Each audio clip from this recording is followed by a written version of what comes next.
is Jessica Living Stronger Memory Program.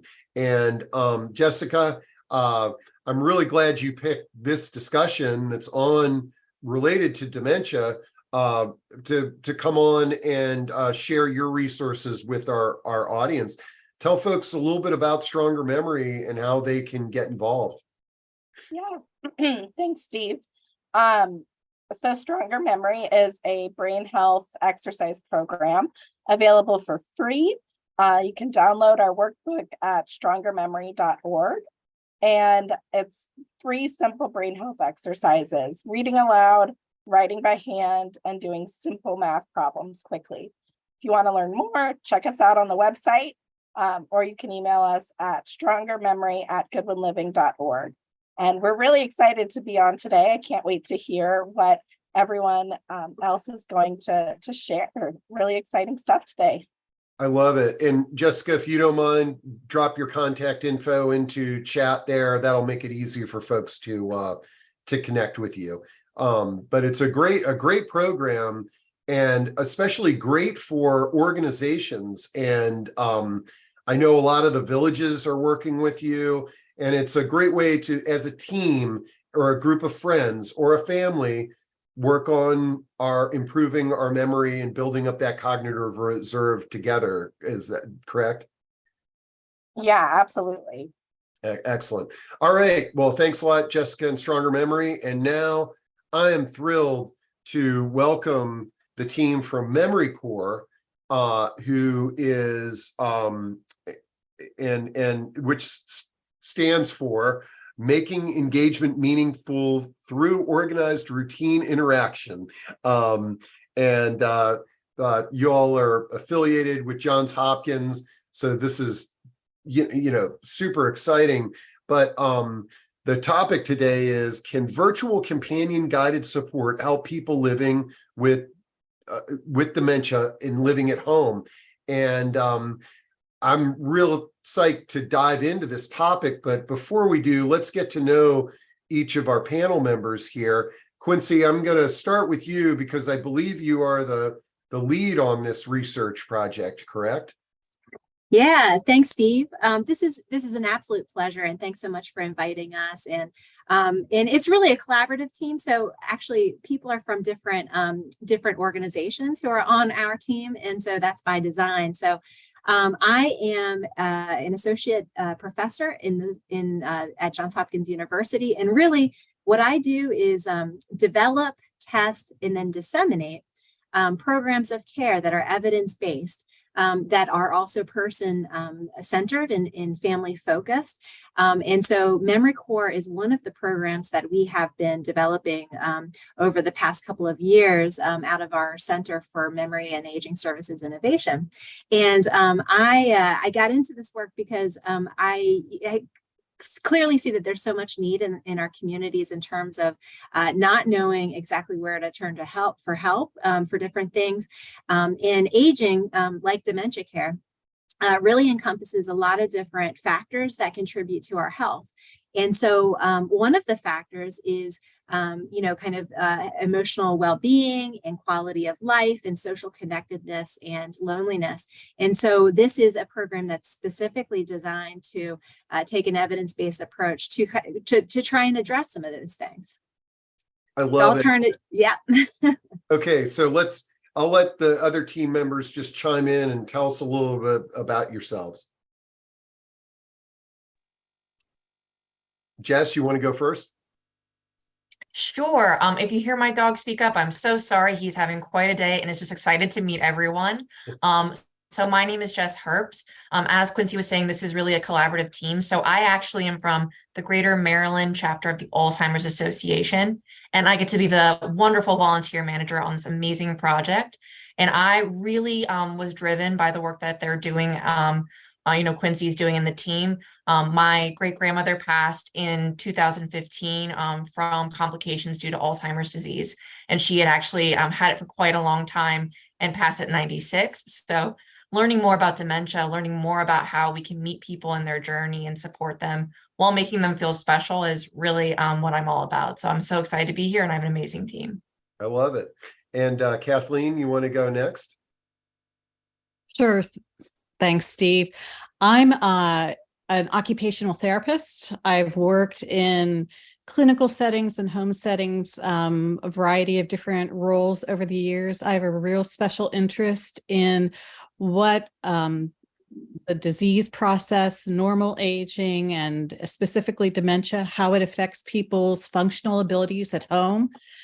But I also know that a large burden falls on caregivers, and I have a special interest in that, as you know, caring for aging parents myself. And so kind of bringing those two worlds together, trying to support caregivers and helping them understand how they can enhance their person's safety and functional abilities at home, are the nuggets that I try to provide to the team, and to the folks that are part of the research study.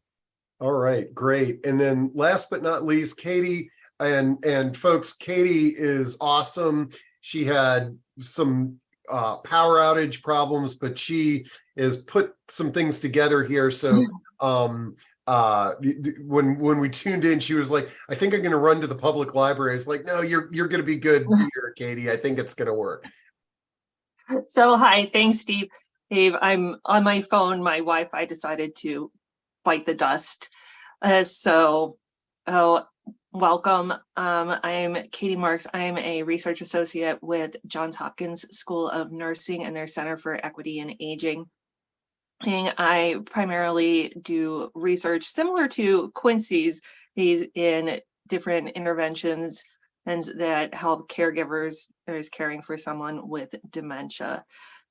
My personal connection is not there, or at least was not when I started in this area. But when I first graduated college, I kind of got thrust into learning everything I could about Alzheimer's and dementia or being a lead at a group home, and two of the people there had Alzheimer's and dementia.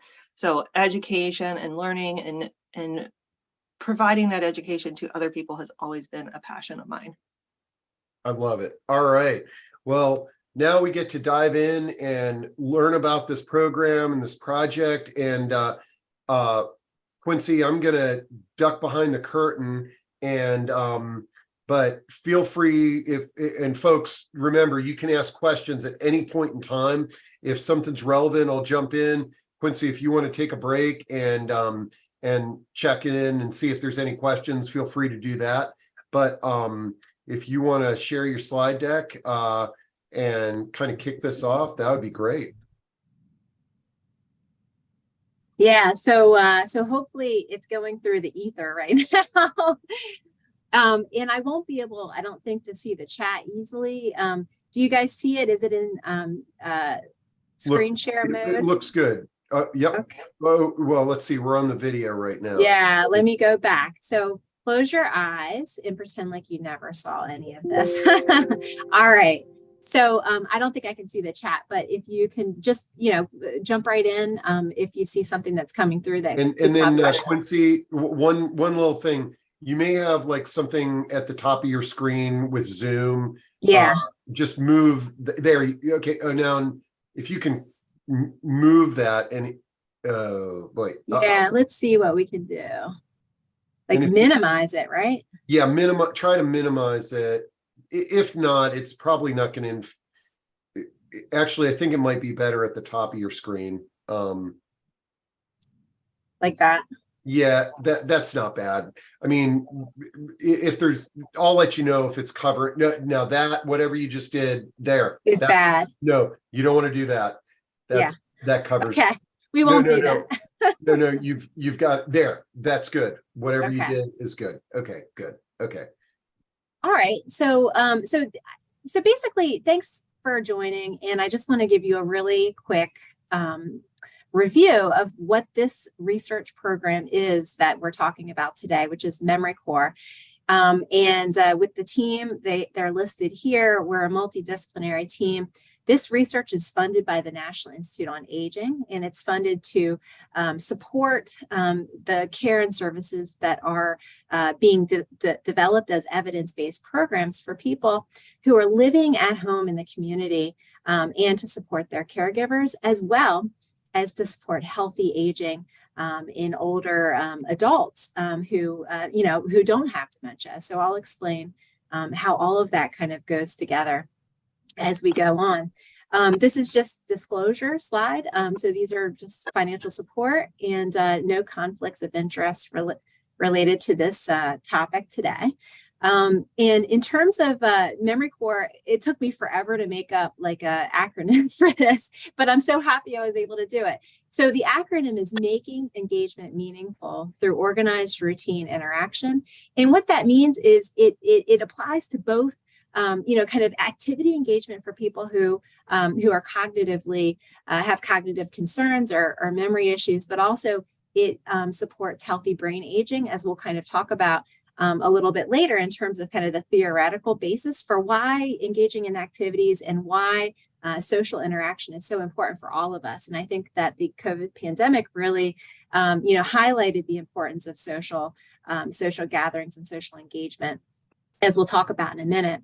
So to take one step back, our research center at Johns Hopkins has been focused on a number of different areas. One of the things that we developed over the past 12 years or so was something called Maximizing Independence at Home, or Mind at Home. And Mind at Home is a comprehensive dementia care model that is meant to help assess the needs and care needs for people who are living at home with dementia and for their caregivers, to basically come up with a very comprehensive and personalized care plan that's all geared towards helping maximize quality of life, helping people stay maximize the time that they can stay at home in their communities. We have done a lot of research on the Mind at Home model and program. And in fact, CMS just announced that it's going to be testing models like Mind at Home for payment over the next 8 years through what's called the guide model. So in which will actually pay for care management that many people don't have. Many caregivers don't have, kind of a roadmap to understanding what to expect, when their loved one has dementia. And all of that to say, that I was talking about our research and development to one of my family members, Aunt Robin, and she listened very, very intently. And then at the end, she said, "Well, that's nice, but what we really needed was real help. What we needed was time, a break." And what she was referring to was when she was a caregiver for her mother, Joyce, who had early onset Alzheimer's disease. And so what that told me is that, yeah, sure, here's this very, fancy, comprehensive model of care management. But what people, we have to really target programs to what the highest priority needs are for people. And for her, it was a break. It was, time for her own self-care and for her mother, maybe to be having an experience that would be meaningful during that time. So that's kind of the genesis of how Memory Corps program came to be. And, and so this was like 5 years ago when I started creating kind of the bones of this program and started submitting for funding from NIA. So since then, a lot has changed, right? We as a nation, as a global community, have gone through a really difficult experience during the COVID-19 pandemic, which has led to a lot of insights in terms of what needs people have in terms of social isolation and vulnerabilities, but it's also given us some silver linings. And so we just to kind of review a little bit that came out of that is people with cognitive impairment and dementia actually were disproportionately affected by the COVID pandemic. And so they actually had higher infection rates, They had higher rates of mortality and more severe cases. What we also saw was that they were at a greater risk of having more decline during that time with their cognition, with their ability to function, kind of perform day-to-day tasks, as well as behavioral challenges. And so one of the things that we've been studying since the pandemic is really the unintended consequences of the masking and the social isolation and the social distancing, was that it contributed to greater levels of loneliness and social isolation. And this is likely probably related to kind of these accelerated declines that we saw in people who had existing cognitive vulnerabilities. And so what we also saw was family caregivers had higher than normal stress levels, and also had greater levels of caregiving intensity for longer periods because services had stopped. So during the pandemic, when we were in the full throes of lockdown, many services and health services and social services were disrupted. So what we learned from this is the value and importance of social relationships and engagement, and how, kind of it gave us a greater appreciation of how that plays into health and cognitive health. And it also gave us more of an appreciation, and also opened the door for kind of technology in terms of kind of more and greater ways to connect virtually with each other through telehealth, telemedicine, Zoom, and how how we connect with each other in different ways using technology as a tool. And so, so through this experience, we had to adapt the Memory Core program because it was originally intended to be an in-home, in-person, face-to-face program. And so through the silver lining of the pandemic in terms of the scaling and availability and comfort level with things like Zoom that we're on now, we actually pivoted the program to be a virtual delivery program. And so that's kind of how we redesigned it in the midst of this pandemic. And so I'll just take a pause there and just see if anybody has any questions. I can't really see the chat. Yeah, so looks like one question. So does replicate online mean later this year, or you were, oh, sorry, that was a question to me. Holy cow, sorry about that. Okay, no questions up to this point. I think it's everybody is good to go. Okay, yeah, so basically this program was supposed to be in person, supposed to have companions go to people's homes and provide in-person visits. But what we did was we kind of used the catastrophe as a way to kind of innovate. And through a virtual delivery format, it actually extends the potential reach of programs like this into rural and under-resourced and hard to access communities. So that's kind of where we kind of landed.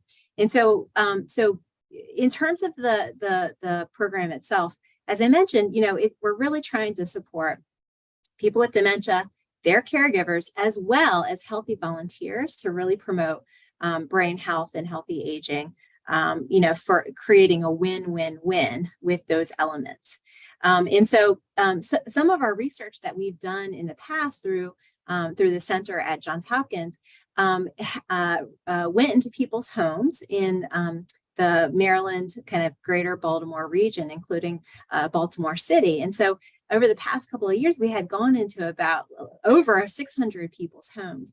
And we asked, questions related to kind of needs and what were the specific concerns that family caregivers had related to the care that they were delivering to their loved ones with dementia. And ultimately, we found that there was a high unmet need for activities, for meaningful activities for the people living with dementia, for non-pharmacological or non-drug behavior management strategies. So, kind of problem solving related to things like sundowning and things like that. You're probably familiar with those terms. as well as caregivers providing, kind of input that what they really need is greater support.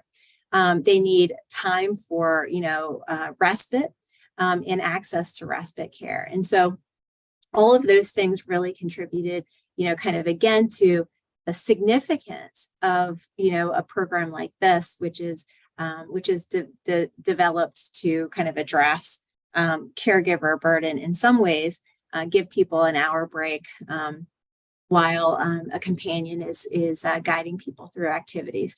And the program itself, like the elements of the program, are derived from a lot of different research studies that have been happening at Johns Hopkins and elsewhere over the past decade, including the Experience Corps study, which was basically training older volunteers to go into Baltimore City schools to do tutoring for elementary school students. And the idea was that the volunteers would benefit, as well as the school systems, as well as the kids. And so this kind of takes that idea, but applies it to developing programming for people with dementia living at home. And the Experience Corps program actually has launched, it's, I think, in 27 cities across the U.S. And it was promoted and kind of disseminated through partnerships with other large organizations like AARP.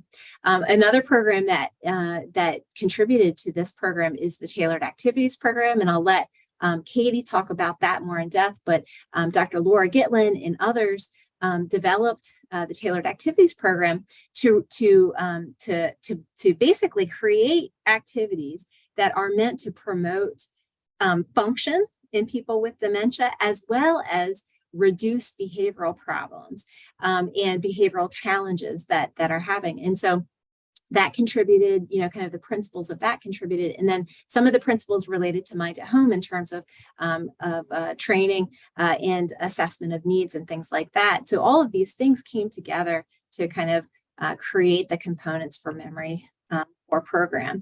And so what is the project? I would love, any questions that you have if you want to be involved. That's the whole reason we're kind of sharing this information. This is a randomized control trial. It's designed to evaluate whether or not the MEMORI Core program can be done, like delivered, as well as a preliminary understanding of if it's effective on different types of outcomes for people living with dementia, for their caregivers, as well as for the companion guides, who are people 55 and older, who volunteer to serve and deliver the intervention. And so it's what's called a randomized controlled trial. So basically what that means is that people who are eligible for the study, once they're eligible and once they've consented to be in the study, then we put them in their numbers into the computer, and it kind of tells us what group they're going to be in. And one group for each of these different types of participants gets assigned right away to either be a companion guide or to receive the services as a person with dementia. Or there's a waitlist period, and then after the waitlist period, those people are then invited to participate in the intervention group. And so we do this because we have to have two groups to control or two groups to compare, so that we're able to see if it works, right? And so that's why we have a waitlist group, who's the control group, and why we have the intervention group right away. And we compare those two groups on their outcomes over time to understand if the program is working. So after we do, and I don't want to bore you with these aims, but basically after we do this program, the idea is that we would do a larger multi-site, probably multi-state trial that would test the MEMORI Core program at a greater scale and with more people involved, so that we're able to determine its effectiveness on outcomes related to, quality of life for people with dementia, behavior, as well as caregiver burden, and in health in companion guides. And so the whole idea, and the reason why we're really working with all of these different groups like the Alzheimer's Association, like with Kathy and her business, is because we want it to be scalable. And so that's why we're kind of starting with all of the interested parties in it at the beginning, so that we know if it works with these different groups coming together to collaborate on the delivery of the program. So I'll stop there and see if there's any questions.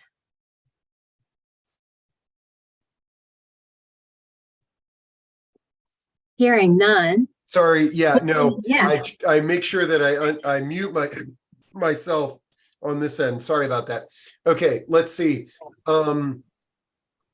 Okay, I'm wondering, well, Puro says this session needs to reach out to more people, primarily anybody over age 40 years of age. How can we all do that?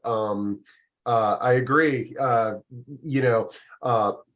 and that's part of the reason that I'm real excited to have these folks on, is I'm looking to you all in the audience to, let's share ideas on how we can help them out in getting more research participants.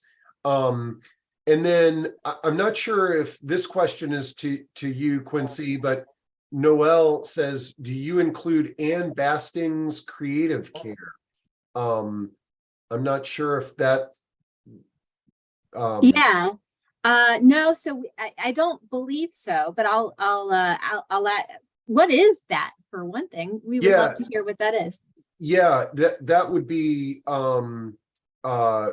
great to share that with us, Noel, and we'll jump back to that when we get to the end. And then Gina says, do you find any complication with perception of virtual media with processing difficulties with persons with dementia?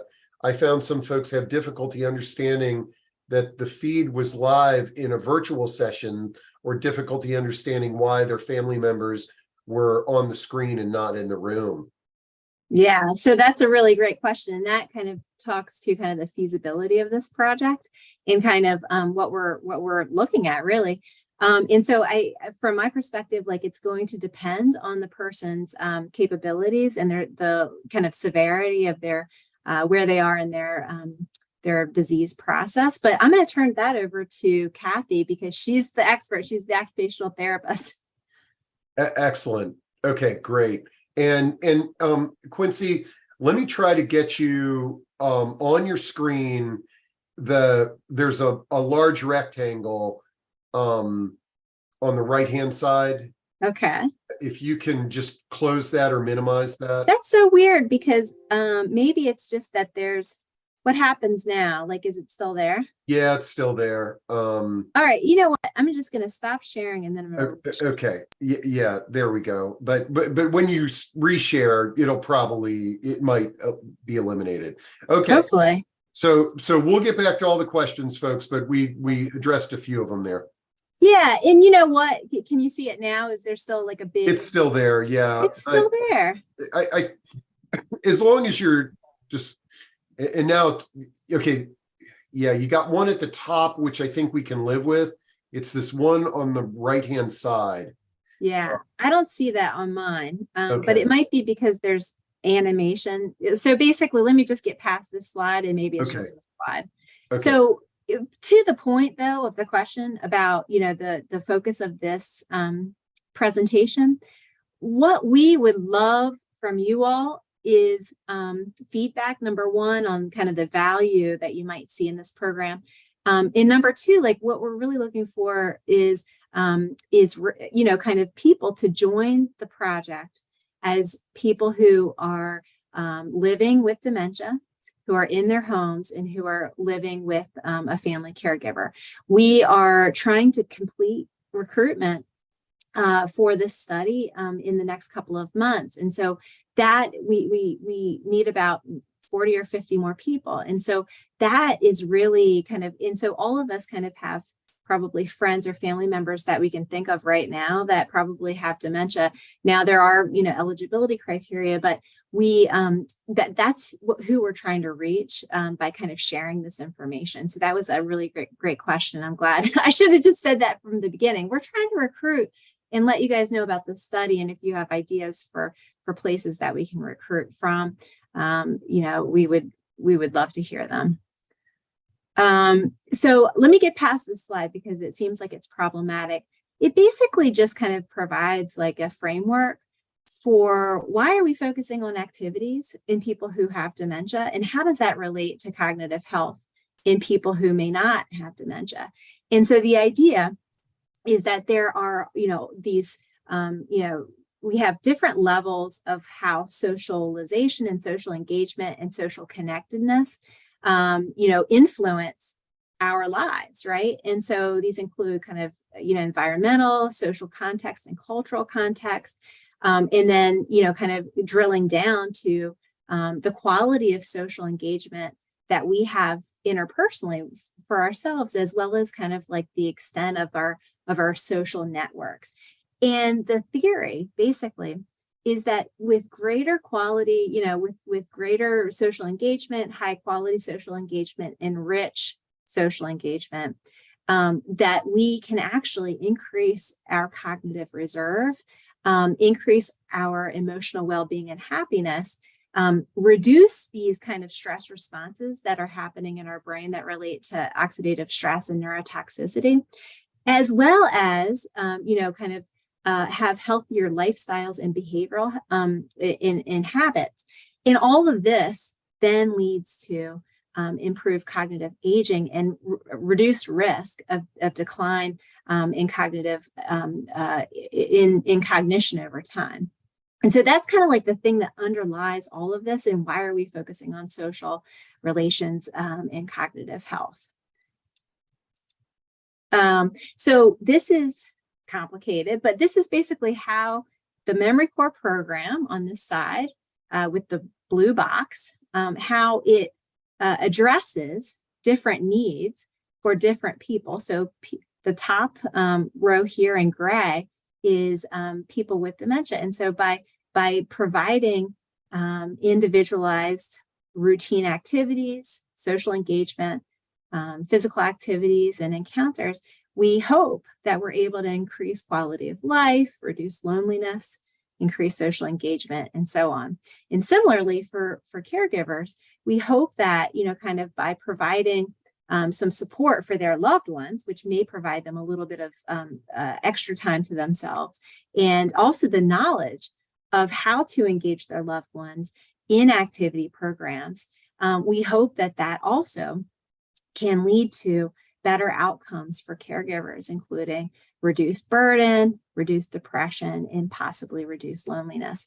And then for the companion guides, which are the blue box on the bottom, this program is thought to kind of, through your participation as a companion guide in learning new things and learning how to do Zoom and learning how to administer activities and providing that social companionship to your partner, in through the team interactions and the education that we provide in terms of kind of like peer support, that would also impact companion guide outcomes, including social loneliness, better emotional well-being, and kind of fulfillment in terms of the activities that are engaging, as well as cognitive health.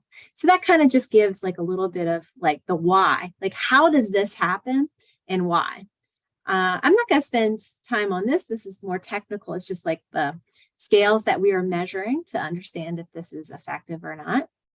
And then, as I mentioned, because this is a randomized trial, anybody who gets referred to our studies, either, people living with dementia at home or companion guides, they go through a screening process. And then once they sign up for the program, they are then randomized to either start the activity programming right away, or they have a wait list period. And then they get a chance to do the activities. So I'm going to turn it over to Jess, Katie, and Kathy as a team to kind of review what is memory core. So if you sign up for this program, what does it entail? So I'll turn it over to them. And I'll put your slides forward, guys.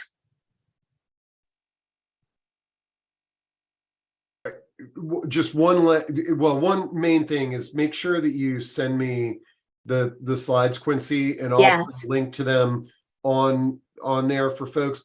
But I think what's blocking it is Zoom windows, not your. So like if you can close any, like if you've got Zoom chat open or anything like that, if you can. No, I don't have. It's the weirdest thing. I just have the one black bar at the top. Okay. But let me see if I can.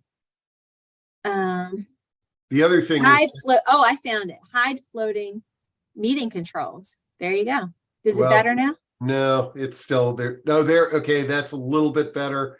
There's still one block that's there, but but we should be good as long as whoever's speaking is talking about what's on the screen. It should be fine. Okay. Can they? That's a lot worse. That was way worse. Yeah. All right. So I'm going to start sharing again. And let me see if this solved it because I did. All right, hold on. Hide this. All right. What about now? Yeah, it's just as bad. The other thing is if you can email it to me real quick, I can share it. And the problem is that it has this video in it. So yeah, okay. Yeah, it's gonna be it's not too bad. Just leave it that way. And, okay. And we should be fine. All right. All right. So Katie, or do you want to take it away? Sure.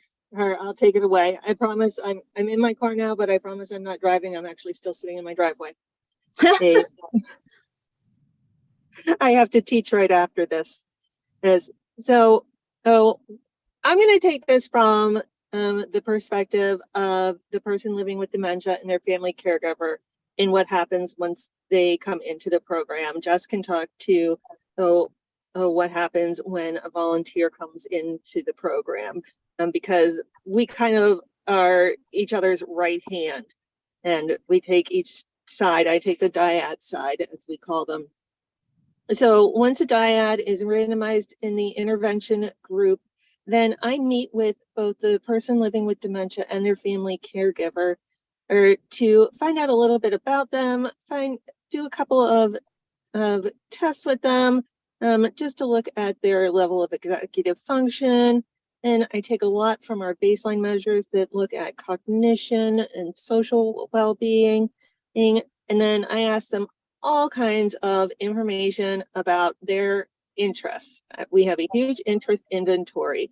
And what I'm trying to do is I'm using the principles from TAP, the Tailored Activity Program. And what TAP, the main purpose of TAP is to bring meaningful activities to people living with dementia that are meaningful to them, meaning they tap into previous likes and interests or tap into prior work and prior roles, but it meets them at the level that they're at today. Okay, so if somebody was a master gardener, or it isn't that they can't garden anymore. They can't garden maybe at the level that they used to, but they still have a passion and a love of gardening. And there are things that we can do now to tap into that and bring meaning and purpose back to their lives. So after I meet with them and create and find all about them, we create about 5 different activities that we call the activity plan.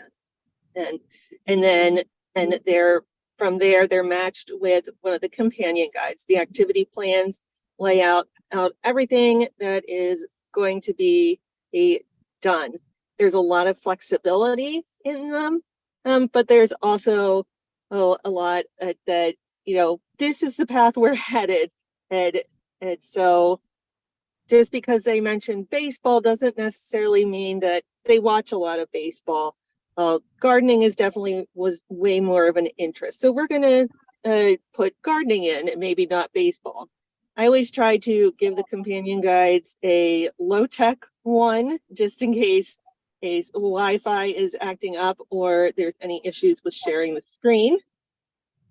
And I always try to have one that is kind of a calming activity, because we all have bad days. Whether it's us or the person living with dementia, we all have bad days, and sometimes we just need to do something that helps us calm down, whether it be listen to music, watch a funny movie, whatever it is. I always include those two plus another couple of ones.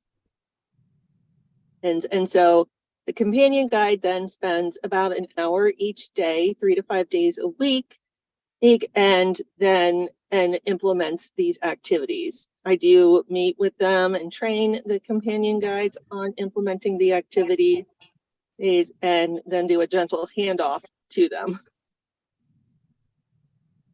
And I'm going to let Jess talk about, and at the end of the study, we do leave the family caregivers with the activity plan, all the links that we've used, so the caregiver can then continue to use those activities at home. All right, Katie, I'm happy to take over talking about our amazing volunteers. So hopefully I can package this up nicely, because I will talk days and days about how amazing they are. So again, Katie is my right hand. She primarily serves our dyads to make sure that they're feeling supported, and that all the activities that her and Kathy create are meeting them where they need. And my role is really, as volunteer manager with the association, is to really make sure I'm doing those same things for my amazing volunteers, right? How can I make sure they feel more empowered, more confident when meeting with their families? So this is a really nice image that illustrates what the average time spent in the study looks like with our volunteers. They spend 12 weeks with each family that they're matched with, for a total of 3 families overall. So each family is separate. There's no overlap, so no stress about that. They really get to focus those 12 weeks on just that family, just that person living with dementia's needs and interests.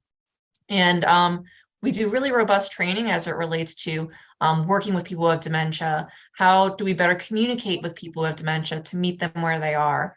All those kind of fun things. And then we also train them specifically on the study itself. What does the study look like? What does an average session look like with your person with dementia? What's the flow? Maybe this person really enjoys starting with exercise, and usually we end with a calming activity like music.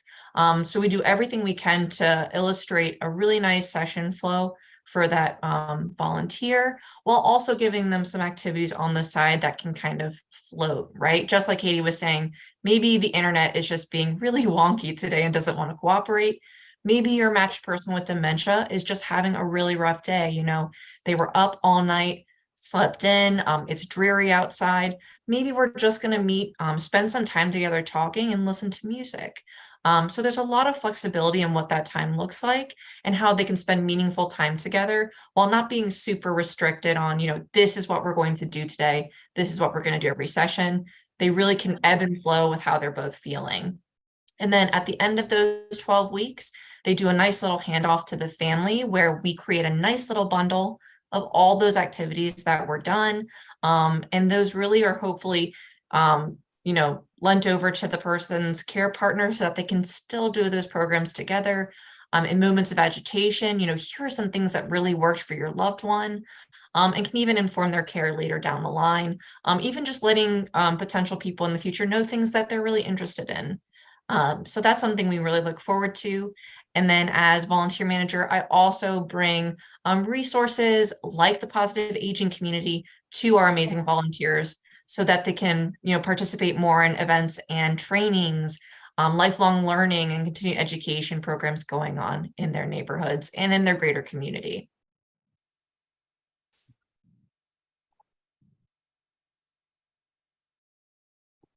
That's awesome. So, Kathy, since you're on, do you want to, I guess, say anything related to kind of like some of the peer support and expertise that you're bringing to the companion guides, because everything doesn't go as planned, especially using Zoom. Right. Well, and just to kind of tie up what both Katie and Jess were saying, what our job is to really provide coaching for both the family member and the person living with dementia and their volunteer. And we do that, but separately and together. And so if that person with dementia, as was mentioned in one of the questions in the chat, has some difficulty with the virtual component of the study, are they having trouble on Zoom? Or we will tailor the activities, tailor the interaction, support them, giving the person who's their companion guide ideas on how to make that activity more palatable to them. So we see people with a range of different impairments. And so that's one of our challenges is trying to make the activities appropriate to them and also make the technology work for them too. Sometimes we go very low tech, as Katie was saying, and sometimes we can do things that might seem a little more robust or more stimulating. But that's our challenge, and to understand that everybody is unique in their disease process and trying to make the interactions as meaningful and as stress-free as possible. We really coach our companion guides through Jess's great guidance to really understand how to look for whether or not these activities are working for the person, how to see cues in their behavior and their interaction. Are they calmly engaged and relatively stress-free? Are they feeling pleasure through the activities we're providing for them? And if not, why not? And how can we make that happen? And not only make that interaction with them in the moment work, but also when we, as Jess said, hand off the program to them and their loved one at the end of their time with us, their loved one has a toolkit of activities and of ways of engaging with that person that they can carry forward and hopefully helps them in the future. Yeah. And as Jess used to, or does say, kind of just trying to find those moments of joy. I think that is, kind of with human connections and really tailored, kind of ways that we're connecting with each other. So I think that that's great. So we're almost at time, and there's just this very short video that has some of the companion guides who have been with the program for quite some time, just provide a little bit about their experience. And so I'm hoping the technology works here. Let's try it. Interrupt me if it does not, if you don't have sound. I was inspired, and volunteering really appealed to me for lots of different reasons. For one, I have a heart for dementia, so just expanding my skill set and also serving in a way that reaches rural or more isolated people was really powerful to me. These sessions have been the highlight of my day. I've virtually learned and gone to places I've never been to before and done things I've never experienced before. And that's really why I was interested. How could I help them as well as help myself with them? And of course, always being involved with any type of research. Johns Hopkins research, Alzheimer's Association research program is huge. It's huge. I want the research to be successful so we can better serve the dementia community.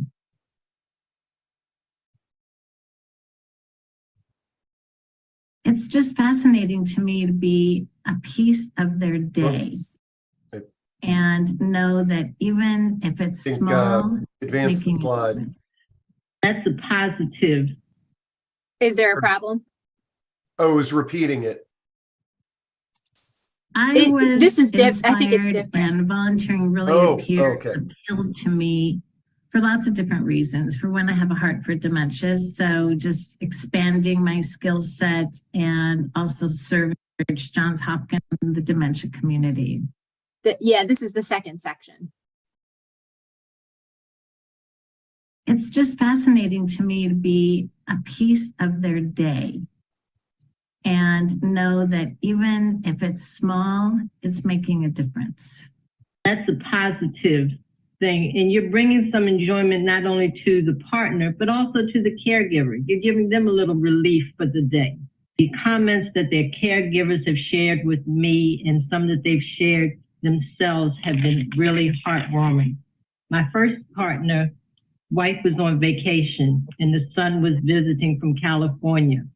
And after the session, the son said, he's talked to you more than he talked to me in the 3 days that I've been here with him. So that was very touching. I encourage everybody to do this, everybody and anybody. It stretches you, it inspires you, it tests you. I mean, we all need practice of patience and practice of the pause in life. Okay. So, yeah, so, I mean, I think we're kind of at the end of our time together, and, you know, would love to hear any questions that you have.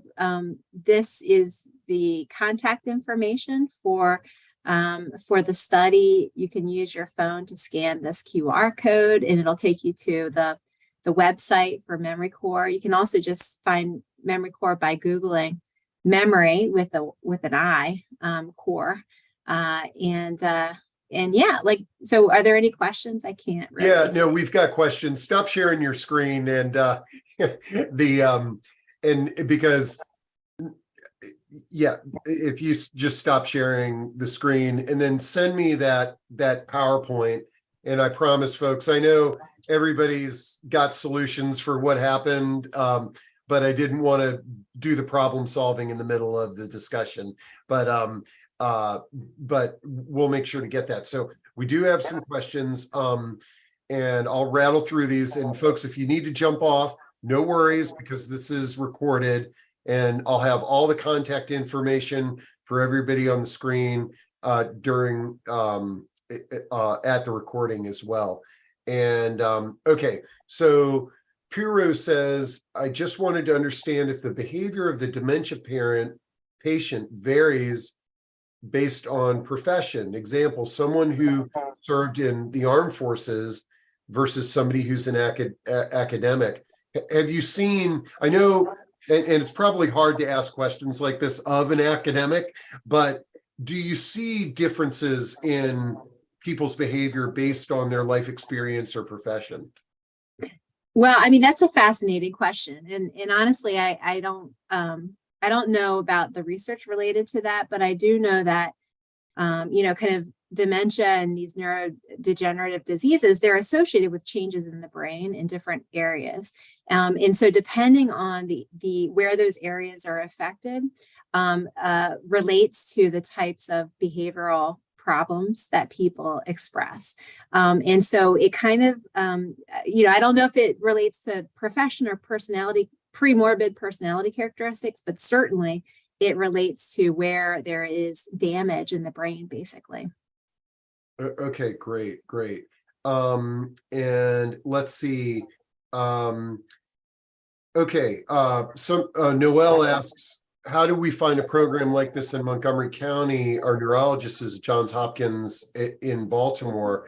And just once again, she's also asking, how do we volunteer to be a part of the study? And I think that's the, so what are the steps that somebody would take? And yeah. where do you need to live? Like, is Montgomery County appropriate? Yes. Okay. So we're in all areas, and that's the beauty of the you know, the virtual delivery.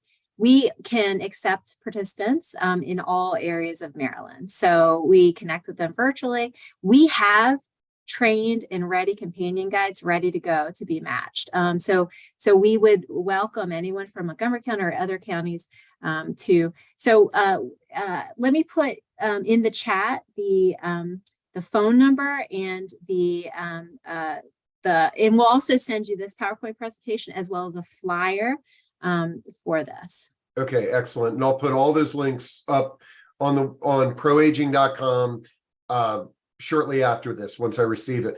But what if somebody, do you need to be in Maryland, or can you be outside of the DC area? So it needs to be in Maryland, Okay. Unfortunately. Yeah, that is a requirement for this particular study. And then this is a good question that I'm always curious about, is what happens after the study? Like when, number one, are the participants, are they shared results and special results? But then we as the public, like when do we begin to see the value of research studies like this? Yeah, so that's those are two great questions. So in terms of people who participate in the study, as people who receive the services, as Jess said, we package during kind of the graduation from the program. We provide the activity plan. We go over the activity plan with the family and with the person. And so we leave that with them, as well as like answering any questions before we're over. In terms of kind of the scientific, question that we're asking, we this is one step in kind of like a vision for having this program like nationally scaled and maybe, kind of disseminated by the Alzheimer's Association or by AARP or, something similar through RSVP maybe. And so as part of the government funding for this program, we report the results on online through clinicaltrials.gov. So that's an on-site website. And then the people who participate in the study, we have their email addresses and their addresses. So we will send out like a summary of what the study finds like after it's done. Excellent. And Lindsay asks, does the volunteer companion have to reside in Maryland, or could they reside somewhere else, since a lot of this is done virtually? So unfortunately, we're all Maryland based Okay. for this study, but that's a great question. And someone says the companion guide is really awesome. I would love to get more details on this. And she also throws in there, or Noelle says, at one point, will we all be calling each other our loved ones? And I think that the angle that you're going on that, Noelle, is something that we really try to preach on these discussions, is we just need to move to a world where we're all taking care of each other, whether we're blood related or whether we even know each other. That's going to be the solution to affordability. It's going to be the solution to, having loved ones with Alzheimer's. Here I am, loved one, family members or companions with Alzheimer's. So I'm really glad you threw that in there. I hope the day is going to be very soon. Okay. I think we got to everybody's questions. Here, Noelle's got her hand raised. I know she asked a bunch of questions, but Noelle, if you've got anything to verbally share with us, you can open up your mic. If not, just ignore that. Man, the time went by really quickly. So thank you all. And I'm really hoping that we can beat the drum as a community here and get more people involved in the research project and help you all spread the word. Thank you, Steve, and thank you to the team. Thanks so much. And thank you so much for everybody who attended. We really, really appreciate it, and be well. Okay, excellent. We'll talk to you all soon. All right.